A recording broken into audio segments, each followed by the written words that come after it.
पंढरपूर पासून अवघ्या 15 मिनिटांच्या अंतरावर पंढरपूर करकंब रस्त्यावर धोत्रेज ग्रँड प्रायव्हेट लिमिटेड घेऊन आले आहेत पंचतारांकित सुविधांनी युक्त हॉटेल ग्रँड। तसेच पुणे मुंबईच्या धर्तीवर सर्व सुविधांनी युक्त hotel Shreyas restaurant, veg non veg permit room बार, प्रशिक्षित कुक व होस्टिंग सेवा। हॉटेल ग्रँड मध्ये उपलब्ध आहेत 50 एसी रूम्स, 3500 स्क्वेअर फुटाचा सुसज्ज बकवेट हॉल, भव्य एसी सूट्स, टेरेस गार्डन, भव्य लॉन आणि चेंजिंग रूम सहित स्विमिंग टँक, प्रशस्त पार्किंगची सुविधा। पंढरपूर नजीक असलेल्या हॉटेल ग्रँड या सुसज्ज आणि पंचतारांकित सुविधांनी युक्त hotel grand, hotel Shreyas restaurant, veg non veg permit room बार, पंढरपूर करकंब रोड। संपर्क 02180 24 22 45।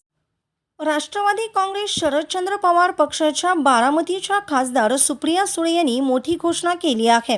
यापुढे पवार विरुद्ध पवार अशी निवडणूक होऊ देणार नाही असं सुप्रिया सुळे म्हणाल्या।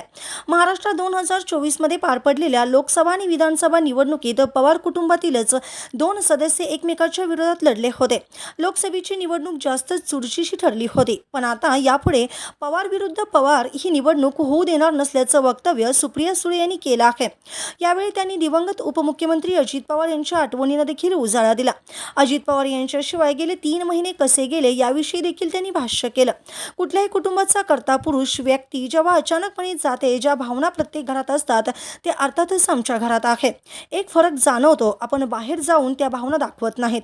आमच्या वडिलांची सर्वात मोठी खासियत अशी आहे की ते घरात आणि घराबाहेर सारखंच वागतात। ते कधी स्वतःच्या भावना फारशा कुणाला दाखवत नाहीत आणि ते खूप कमी बोलतात, त्यामुळे त्यांच्या मनात काय चाललंय हे फार कमी लोकांना जाणवतं। जबाबदाऱ्या प्रत्येकाला असतात आणि कुटुंब आहेत ज्यांच्यावर असे प्रसंग आलेले आहेत आणि ताकदीने उभे राहून लोकांनी आपापल्या जबाबदाऱ्या पाळल्या आहेत।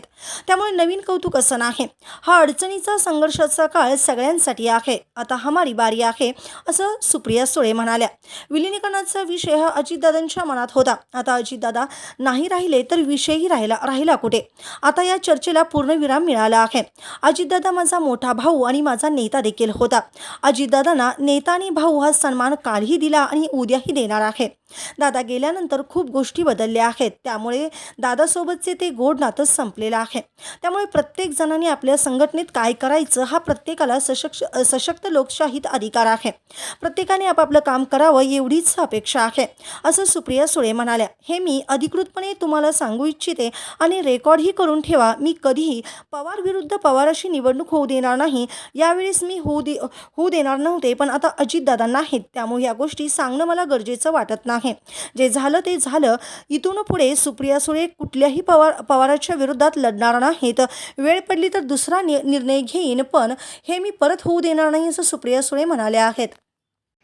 ताज्या घडामोडी पाहण्यासाठी आमच्या YouTube चॅनलवरील PVR म्हणजेच पंढरी वार्ता या न्यूजला सबस्क्राईब करा आणि शेजारील बेल आयकॉनवर क्लिक करा।